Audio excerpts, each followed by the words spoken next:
Content warning.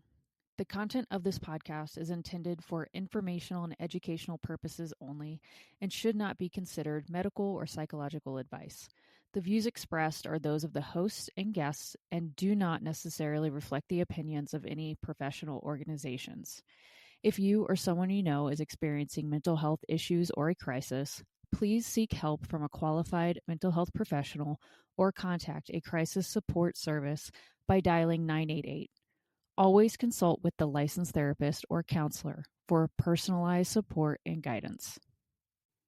Welcome to Queer in Here, Let's Talk Mental Health, and I'm Alicia Nolan. My pronouns are she, her, 3-time Amazon bestselling author and owner of Choose to Live. This podcast is dedicated to LGBTQ+ mental wellness. A diverse selection of mental health professionals and passionate storytellers will come together to create a safe and supportive space for everyone. Each episode features insightful conversations that explore the unique challenges faced by the LGBTQ+ community, weaving in personal narratives that resonate deeply with experiences of identity, acceptance, and resilience. This podcast will not only provide valuable tools for coping and healing, but it will also foster a sense of belonging, reminding followers that they are not alone in their journeys, and intends to inspire hope, spark dialogue, and promote mental wellness for everyone. Hi, Natalie, and welcome. Thank you for being here on Queer in Here. Can you please introduce yourself to the audience? Sure. Thank you, Alicia, for having me here. My name is Natalie. I'm a non-binary counselor here in Calgary, in Canada. So I'm queer, I'm gender diverse, and a lot of my journey as a counselor is also making sense out of the counseling field as a non-binary person, which is challenging. And the other aspect is my own story. I have experienced childhood abuse as a child, so a lot of my own story was about healing. I'm originally German-Croatian. I lived in Spain, and then 10 years ago, I moved to Canada. So maybe we can just dive right into as early as you want to go. Whatever you feel comfortable sharing. Part of your journey growing up in Germany and Croatia. I grew up in Germany. I think I grew up in a family which from the outside looked functional. In the inside, it was not functional. I would say both of my parents lived through the war, so they also had their own trauma due to their experiences in the war. And so in my own family, there were the different forms of abuse. I have experienced sexual abuse. I have mostly witnessed physical abuse just because my coping mechanism is a fawn response. So I wasn't targeted by it, but I was aware of the threat of it. And then there was different layers of emotional abuse and neglect. To some degree, I would say also, my mother was diagnosed with cancer when I was really young. So in a way, she couldn't give me, there was nothing to give. Mm-hmm. And she had her own things she needed to navigate. And in my family of origin, there was a lot of stigma around therapy. You only go to a therapist if you're crazy. So for myself, there was a lot of stigma and not knowing how to navigate it. And I also would say when I was younger, certain things were normal, like the behavior around guilt tripping or being shamed. It was just a normal thing. I would say on a positive note, in my family of origin, when it came to gender, there was not a lot of pressure. I can't remember that I was labeled a girl. It was very neutral. And I think this was something which I appreciated, and I learned later on when I moved to Canada to appreciate how much I wasn't influenced by anybody else and how much I wasn't imposed certain gender stereotypes. Mm-hmm. And so I had a really kind of healthy development when it came to this one. And I think it came later in life when I noticed, I can't make sense out of gender, like how binary gender norms are. Yeah, right. And so I started my healing journey because I wanted to break the cycle of violence and I wanted to have healthy relationships. So after I left home, I left home when I was 19. My mother died and I left home on the same day. So my stepfather was more physically violent. So I left at this point. It was positive for me to leave it. Mm-hmm. However, in my relationships, I had the symptoms of trauma. If there was a lot of conflict and if my boundaries were very much violated, I used self-injury. I had flashbacks. I had all of these kind of symptoms and I didn't know how to make sense out of them. And so when I started my healing, I started off with psychotherapy, which didn't work for me at all because it's very much not making sense out of experience. So when I was 28, I cut ties with my father, but he continued stalking me. So in Germany, I had a secret address. And so my psychotherapist never acknowledged anything. She just looked there and stared at me. And it was so weird. Like, if I now look back, I'm just like, oh, why can't you say that this is not okay? But like, she never really said anything. And it just didn't work for me. It was very dysregulating. And because the journey to really also acknowledge the stalking and go to the police because of it, it was a difficult one for me because it was socially judged. People didn't understand it. People just said, oh, like, you have no right to cut ties with a father. Like, and so I didn't fully understand her behavior. So the first therapist didn't work out very well. And then I moved to Spain and I started to find systemic constellation where you can really do deep work within your body and look at traumatic incidences. And these people were trauma informed, the instructors. They really understood trauma. They educated around healthy behaviors and relationships. And this was really helpful for me. Like, as soon as I found them, I was really able to thrive. And like, they also trusted me. They trusted my resources. They weren't pathologizing. And so I did a lot of healing in Spain. I also think that the Spanish culture is very supportive because it is very relationship focused and it's very emotional. So I would say when as a young adult, I was rather disconnected from my emotions. So in Spain, I connected to my emotions. I did a lot of parts work therapy. I did inner child work, and really learned to reconnect with me. And then I moved to Canada. Like, I wrote my book about my healing journey from childhood abuse. I moved to Canada and somehow I came because of diversity inclusion, and I had the idea that it was lived healthily.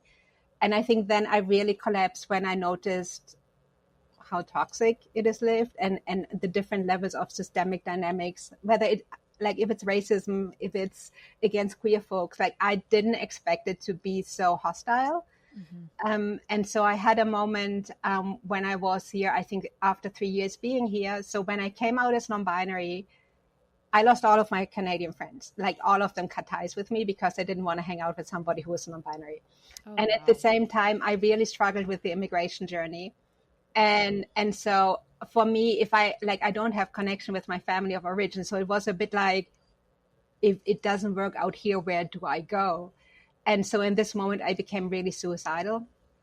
And so it was about 6 months where it was extremely difficult. And also there was no safe place. Like, I was working in an environment that was very toxic, that wasn't inclusive, and that also wasn't very emotionally connected. I was studying here, and this was also a very complicated experience. So I didn't necessarily have safe spaces. And so I really reminded me at one stage, well, you have healed sexual abuse. You have healed from emotional abuse in your family. Somehow you will find a way on, you can work with it and be with it in an empowered way. And this really helped me to come out of it. So I more or less withdrew from society and kind of just focused on my healing, focused on how can I find power, and also understanding the differences between, like, I can't escape my family. I cannot escape society. Like, and so I need to find a way. How do I navigate society? How do I navigate transphobia, but still be in my power and not be completely overwhelmed by it? And so I've really learned, it is fascinating. Like, I love parts work therapy. I do parts work therapy for myself. I do it with my clients. However, I really developed a new set of parts since I came to Canada and went through this systemic trauma. And I really learned to appreciate them because they tell me when systemically something is not okay. And so there was a part of me which was kind of blaming me and like, oh, bloody hell, you have done so much healing. How can you fall back so much? But I really needed to acknowledge it was a different trauma and it was something I hadn't experienced before.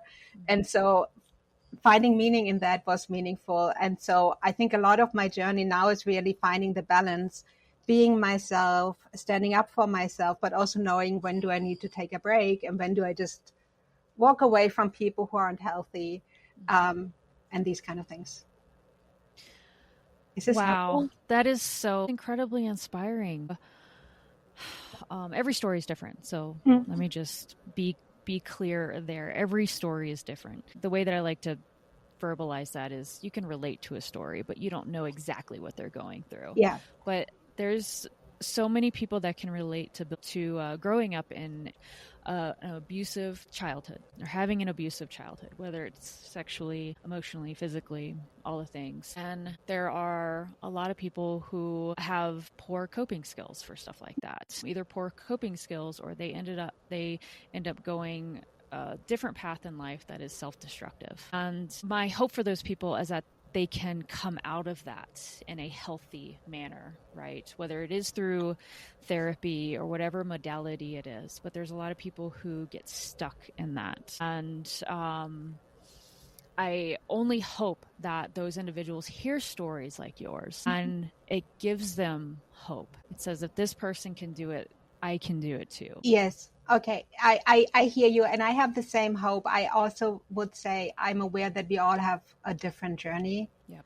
And so it is sometimes also natural to be stuck in that journey. And sometimes it's also finding the right modalities or the right things that work for you. Yes. So there are so many facets. So I would say for myself, I really have found out a lot of the facets that are useful to understand. Like for me, understanding, for example, my nervous system and how it responds in cis-dominated spaces is extremely useful to take care of myself, because after all the trauma happened, if I went into a very dominant group space, I would just completely dysregulate.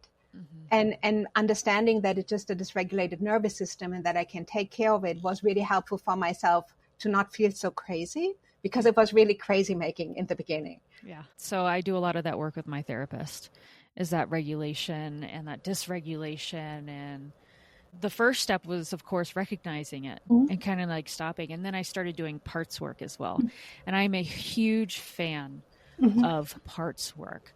Would you mind talking about that with the listeners and explaining just a little bit? Obviously, there's a lot to parts work, but can you talk to them a little bit about that? Sure. So first of all, I think there are different parts work modalities. So one of them is IFS, but I integrate from different forms of parts work. So parts work is that we see emotions, that we see behavior patterns as parts of us and not all of us.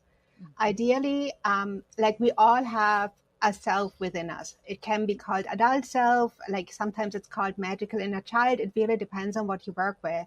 But we all have this healthy part within us. However, if trauma happens to us, it often feels like this part has, or this aspect of us has disappeared. And so we do the parts work so that over time we can really reconnect with this self of us. And like the self of us should be in an ideal case, and the ideal case mostly never exists 100%, but the self has the relationship to the different parts. So for example, if I feel the part of me that shows up that feels despair, my adult self connects with this part and can talk to it, can be curious about it, can ask it, hey, how are you doing? What's going on for you? Yes, and it's natural that you have despair. It's a shitty social dynamic. Like these kind of things, like really like connecting with this part. But I also know this part only shows up if something is off in a power dynamic in a situation for me. And so then I explore, okay, what are the boundary violations? How can I take care of these boundaries? What do I need to do differently so that the part feels more protected? Yeah. And so like many of the symptoms of trauma are seen as parts of us. And it's really, they all have a protective mechanism for us. They may have a behavior that is socially just, like, for example, self-injury often helps us to regulate our nervous system, or like even parts that use substances. It all helps us to a degree to regulate our nervous system, and really trying to understand our inner world and trying to be in a good relationship with the different parts of us helps us to be more empowered in the outside world. Yeah. When you think about it, some people who are tuning in right now, they have heard about parts before. I feel like some people have heard about or they've never heard about it before. But it is a much deeper work that you do on yourself and your emotions. Like with my first encounter with using the parts in IFS, internal family systems, it was basically the sensation of like being out in public and wanting to cry. Mm-hmm. But instead of allowing myself to cry in an uncomfortable environment, I basically told that part of me that wanted to cry in that moment, like, can I save space for you later? Mm-hmm. Like, now's not a good time, but I promise that later when I'm home and in a place where I feel like I'm just safer, Mm-hmm. I will allow you to cry. And that's kind of also, it's an example of Yes. using the parts system. You want to acknowledge that they exist. Yeah, I'm a huge fan. I'm a huge fan of parts work. Me too. Like it helps me, like, because like I'm non-binary, I sometimes see my non-binary identity as a part. So, and it doesn't need to go in all environments. So there are environments where it can go into a safe place and my wise aspect of me can take over and just manage relationships. But then later on, I need to go back and validate and just acknowledge, okay, this was not okay for you. I get it. Yeah. But like, you don't need to hang out in a toxic environment for you. Yeah. Oh, wow. So you said growing up, mental health, not a thing. Like, you didn't talk to a therapist or anything like that. What made you decide to start seeking help? I started reading books about other survivors and they gave me hope. And I started reading books about different healing modalities and I noticed there were things that really resonated with me, and it weren't these books that were pathologizing. Like I find it useful if we understand symptoms, because often if we have experienced trauma, we have symptoms, but we cannot connect to what had happened to us. However, in the end, it's not about pathologizing, but looking and being curious about the symptoms. So I think when I found a language that was non-pathologizing and that showed me that healing is possible, like I read a book about a systemic constellation that was about sexual abuse, and it was really like accepting what has happened to you and also accepting how it has influenced you and also accepting like the different parts of you that stem out of it. Mm-hmm. But this really showed me, oh, like it was, yes, like if that's possible, I want to do this. So when I started traditional psychotherapy, I also went to somebody who did systemic work, which is very similar to parts work, because in the end you work with your inner child. And we started to really work with this. Like in systemic work, for example, you can put a representative that represents society or that represents oppression, and you can really notice in your body, like, how do you respond to it, and really allows you to process on a different level. Mm-hmm.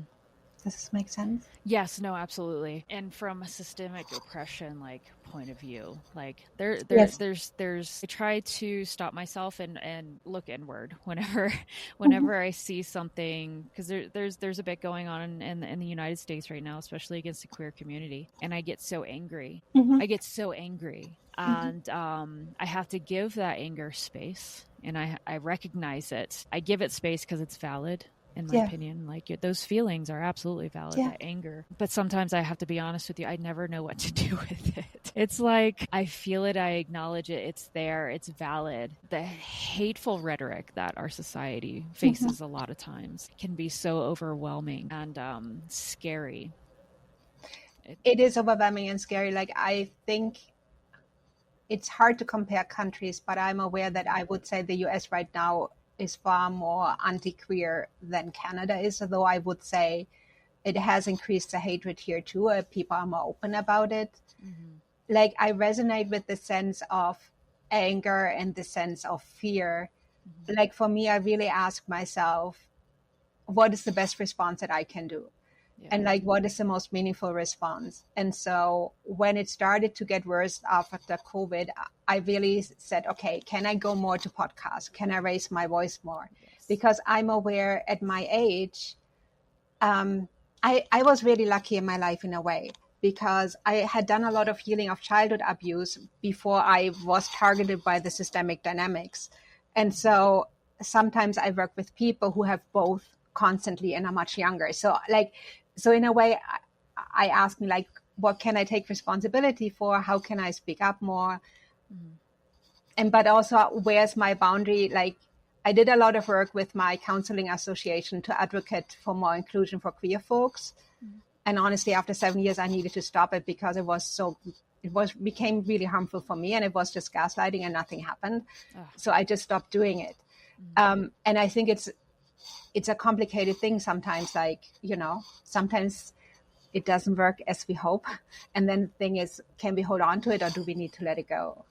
So much of that. And I want to comment about how much power there is in information. Like you were talking about earlier, just reading books is what got you into therapy, but also sharing your story. Somebody is going to hear your story and they are going to feel inspired by it and ask for help for themselves. But power and information, I can't express enough how important it is to get help. I know there's still a stigma. There's obviously the stigma around mental health is still alive and well. And people are still out there like, I can't go to therapy because they'll look at me like I'm crazy. Or everybody will think I'm crazy if my friends and family find out that I'm going to therapy, you know. But it really is about just discovering more about yourself. I can't tell you how much clarity I get when I understand how I operate. And it wasn't until I started digging into how I operate that I've just become a happier person. Yes, and I think it gives me more choice. When I understand myself, I have more choice on how I respond to things. And I think it's the other thing is really learning what is within my control and what is within my focus and what is not. Like how society currently is completely out of my control. Yep. But I can choose on how I want to respond to it. Society is interesting. Like what I'm learning about myself, honestly, right now, I have far less patience with people who are not queer, who are not willing to do the work. Like I set my boundaries 1 or 2 times, but then I just cut them out. And I just don't have the patience anymore. Good for you though. I mean, that's a form of self-care. I love boundaries. Boundaries are my favorite because you have to set those to protect yourself. Let's be honest, we've been in situations where maybe a friend makes us feel a certain way that we don't like. Like the energy is just bad, and it's okay to part with that individual. It's okay to remove that individual, and it doesn't have to be as big as removing a whole person, but it's okay to do that for yourself. It's not selfish, and it's a form of self-care. Boundaries. Yeah, like I think walking away, keeping distance, like if I'm out there a lot in non-queer areas, I know afterwards I need a time where I just reconnect with myself, because I notice the difference in language, and I also notice to some degree my voice is always a weird one. But so like it's like and then like I need a time to recharge and just reconnect with myself. And in my world it is safe, in my world it is okay. Yeah. What's the name of where you're working now? Do you mind sharing that? I own Bright Horizon Therapies. Like I do a lot of online counseling. I work with queer folks not only in Calgary or in Canada. So if people are interested in working with me, I'm happy to work with them. I have an anti-oppressive approach. So I also try to keep the pricing as accessible as possible. So if there is something, like I'm happy to find a solution that works for people. Yeah, I love that too. It's always refreshing to hear somebody talk about the sliding scales or like willing to work with other individuals to help with their mental health. I appreciate you doing that. But this is also cultural, like because in Spain, mental health care isn't subsidized at all, and the prices there were far more affordable. So like for me, like I now have a kind of an income-based pricing just to keep it affordable. And honestly, there are prices out there that I've seen that I find unethical. It's what it is. Yeah, like I can't change it, but like I don't want to go there. Yeah. How long ago did you start your business? About 13 years ago now. What made you start up your own business? Actually, I think my hope and healing made me really start up my own business. I believe in healing, and I think we probably had a healthier world if more people would do their own healing. Like I think it's very connected. Yeah. And also finding those healing modalities that worked for me. I'm skeptical of counseling, and it took me a long time to really study counseling. And I'm still skeptical of certain models, especially if they don't acknowledge power, if they don't acknowledge oppression. So I was trained in a systemic approach in Spain, and many of these principles I keep because I just find them beneficial, and we cannot take out the individual out of the system. Like it's connected. Right. I apparently need to visit Spain. between their mental health care and just their culture. Maybe, yes, and be aware they might have changed since I've left. It may have changed. It may have changed. That's totally fair. Just like in the U.S. right now, we're going backwards. We're going backwards in terms of society and being accepting of others and stuff. I guess places can change. Like, I think we can change in good direction and we can change in not so good direction. But right now, when I look at the world, it seems like the world is going backwards, or more conservative or traditional. I don't know how to say that. Oppressive. Let's say it's oppressive. In the end, it's oppressive. It's being taken over by power and money, I feel like. And the humanity is being removed from look at society, which is why people like you, especially queer individuals in mental health care, are so important right now. And I know in the US, and specifically I've seen it in Denver, just more and more people are asking for help right now because they're struggling. Like, I would say in general, it's just less safe. Yeah. Like, and if safety is lost, it is complicated and affect us, and it can be traumatic. And I think this is what misses in this conversation. Like, if I sometimes see these conversations about bathroom use, a part of me is just like, I can't go there anymore. Like, I just don't even know why people ask these questions. It is just hostile. It's hostile, and this is obviously my opinion, but it's absolutely silly. Honestly, I don't understand it, but I find it like, it is more hatred than anything else. And I'm learning to say, I don't need to have compassion with everyone. Yeah, that's true. And that's an important lesson for me too. Like, I try to be accepting of others, and everybody has a different journey throughout their life. Yeah. They are molded a certain way. Everybody's story is different. Everybody is where they're at in their life for a different reason, or something's gotten them there. And I try to be accepting and compassionate, but sometimes it's very, very difficult. I have to admit, it's very difficult with the hateful rhetoric that takes place online to be compassionate towards that individual. The question is, do we need to be compassionate, or is it rather about assertiveness and setting healthy boundaries? That's a good point.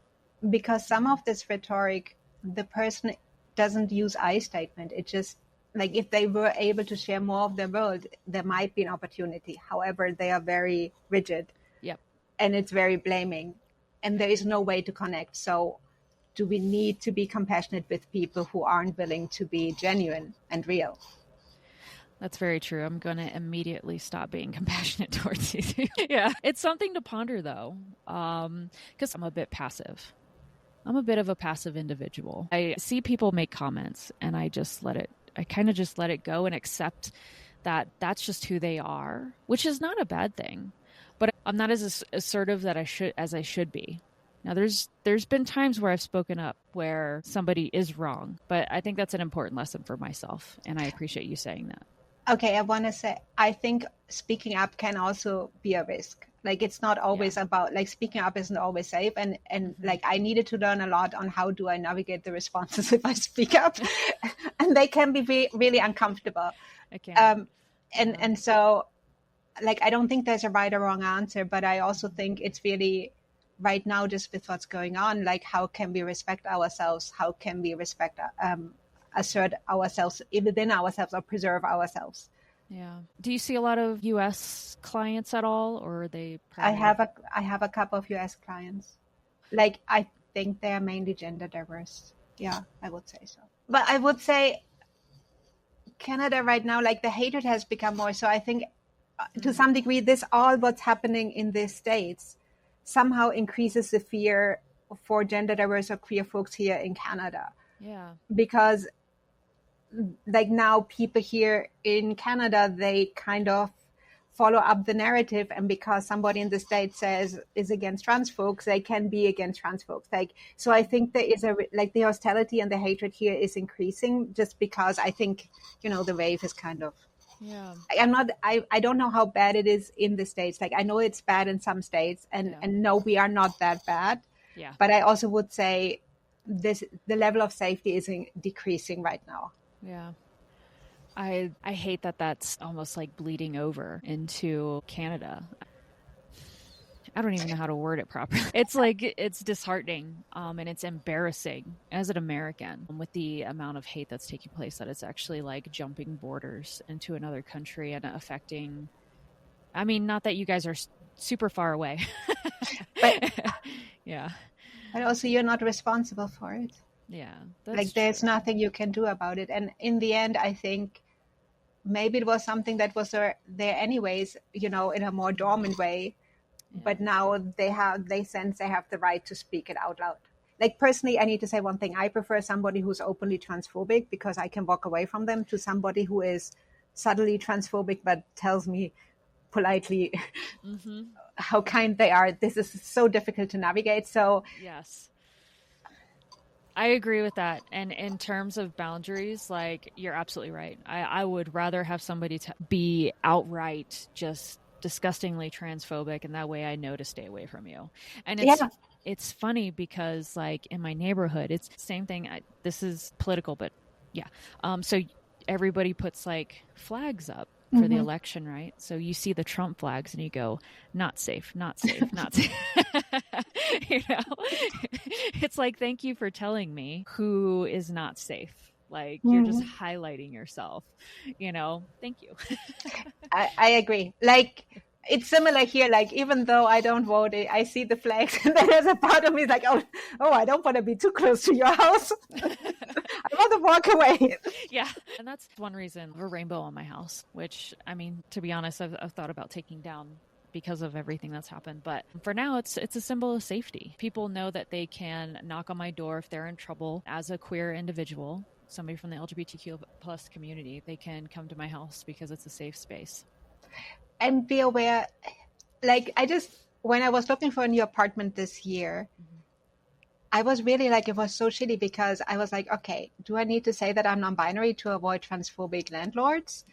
Oh, Like, how do I navigate this? Yep. Because if I live in a basement suite of a landlord and they find it out, and like on my website, I use they, them pronouns, so they can find it out. Yeah.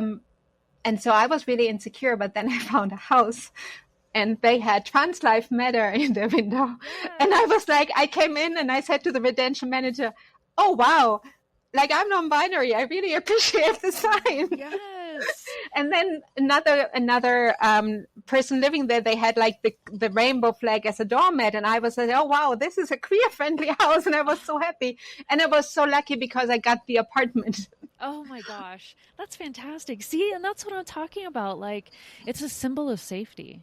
It's a symbol of safety. And it tells me if I go down the street that I'm not alone.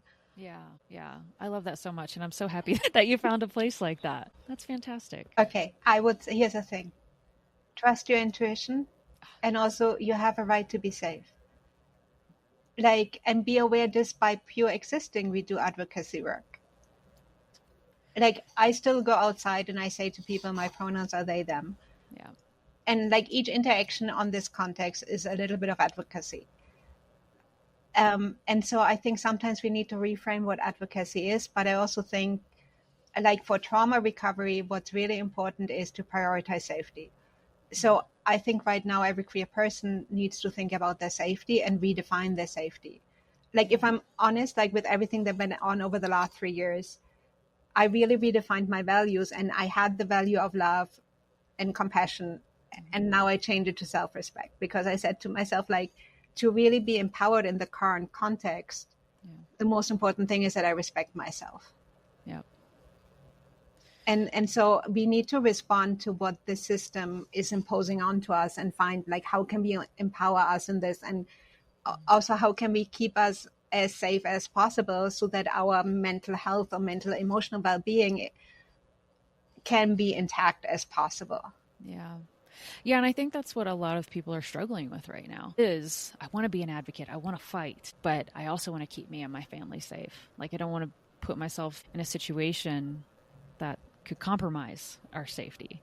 But at the same time, it's like, you want to fight. It's a tough place for all of us to be in, because I will say, like, after the results of the election here, I was more fired up to fight. But I've had to kind of reframe into exactly what you're saying, is like, there's a safety has to be considered in this for me and my family and my friends. Yes, and I think where I go back fighting, like there's a difference between fighting the system, and my level of influence to fight a system or organizations is different. But like Yeah. we have more influence in one-on-one relationships, and I'm also where a part of me is frustrated Yes. because one-on-one relationship is so much bloody work. But on the other hand, in the end, like for example, all the friends that cut ties with me when I came out, if they would have been willing to put in their work, they really would have supported me. And like even in the States, like yes, like the political landscape is anti-queer. However, each individual who's not queer has an option to make a difference. Yeah. Yeah. We have plenty of allies here, and they try to speak up for the queer community, and I absolutely love them because there's almost an essence of more strength. It takes more strength, I think, for an ally to come forward and advocate for the queer community in some cases. Okay. We have a few minutes, but let's go ahead and we'll end this on a upward note, if you will. Sometimes it gets really involved in these conversations in mental health. I do want to point out I love your story. I love who you've become, the work that you're doing. I appreciate you so much. Your journey is super inspiring. People that hear it, you're giving others so much hope and inspiration every time you tell your story. If there is just one last little nugget that you can share with the LGBTQ community, what would that be? Honestly, I would say them believe in themselves. Like really believe in yourself and believe that you have a right to exist. You exist no matter what the government says. And like what took me a long time to see after I was suicidal, it's really like, first of all, it's worth it. And it's sometimes also worth to hold on if it's really difficult. Yeah. Thank you for sharing that and being vulnerable and sharing that as well. Just want to tell you that I'm glad you're still here and just sharing your message. Believe in yourself. We are all worthy of being the wonderful human beings that we are, and just being ourselves. So thank you so much for sharing that. Thank you again for being here today. Can you please tell everybody where they can either follow you on social media or website to get in contact with you? Okay, they can find me under brighthorizontherapies.com. They can also find me on Instagram under Bright Horizon Therapies. And I have a podcast that is called Trauma Demystified. And I will add all of those to the description on the podcast so people can find you easily. Please leave comments for Natalie or myself about this episode. You can also follow Queer and Here on Instagram, Facebook, and TikTok at Queer and Here Podcast. Thank you so much for tuning in. You are loved. You are enough. Please lean on each other and ask for help when needed. See you next time.